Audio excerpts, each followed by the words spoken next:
and women, fellow Zambians, I have chosen to make my remarks on this matter because of their importance to the life and well-being of our country.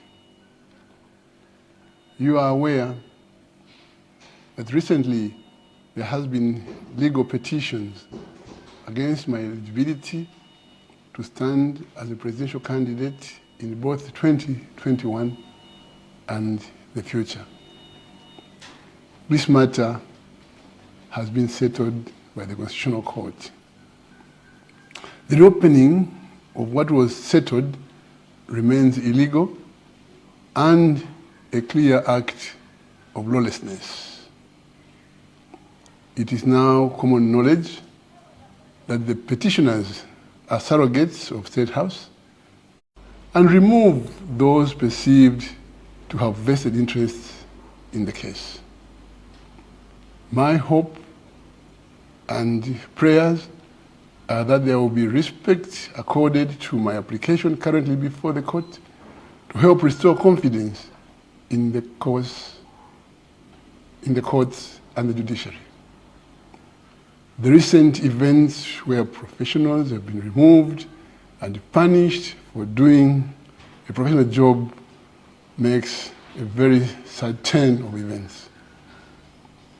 I have in mind the unconstitutional removal and harassment of the former Director of Public Prosecutions, Ms. Lilian Flatashawa Siuni, the Registrar of Societies, Tandiwe Piri Muhende, and the recent suspension of 3 constitutional judges, among others. All the complaints against the judges were comprehensively dealt with. We see that the matter has been, without cause or justification, reopened, and the judges now stand suspended. These developments are very serious and are undermining the rule of law and democracy in our land. A scheme to undermine the 2026 elections. It has become very evident that schemes designed to undermine the 2026 presidential and general elections have been heightened. From secret issuance of NRCs or national registration cards to the secret registration of voters. The Electoral Commission of Zambia, ECZ, has not bothered to publicize this exercise and has not bothered to conduct it in an open manner.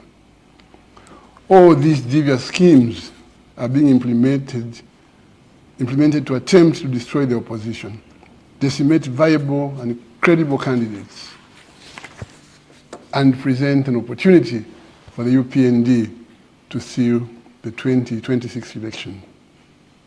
Our call is that the participation of democratic institutions such as Parliament, Judiciary, and the Electoral Commission of Zambia in these illegal and dangerous schemes being perpetrated by State House would amount to the act of treachery and reversal to our democratic values and the democracy we constantly all aspire to achieve.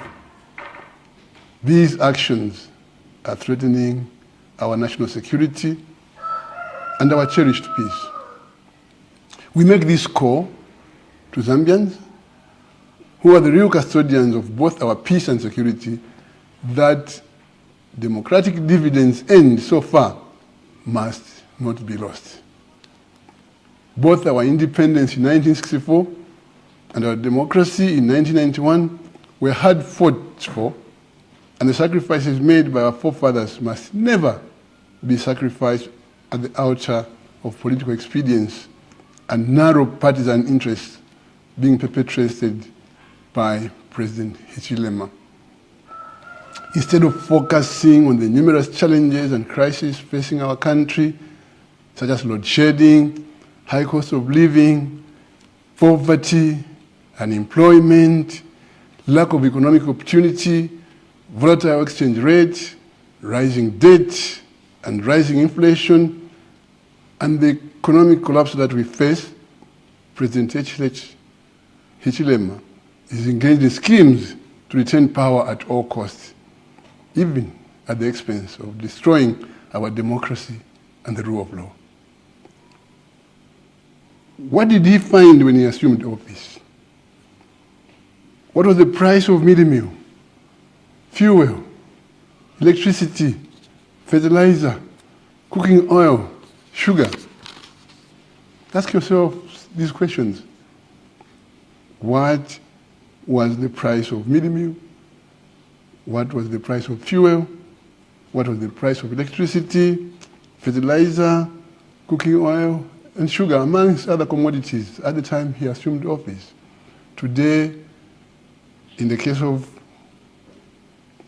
fuel, he reduces it by 1/4, 2/4, from 30, I don't know what it was, and he says he have brought a reduction. The challenge is, can he take the prices back to where he found them if he has failed to reduce them? To win elections, one must work for the people and the economy of the country. One must not plot to retain power against the will of the people. HH must face me, and he should desist using cowardly and dirty political schemes to bar me participating in the elections. God bless you. God bless our country, Zambia. I thank you.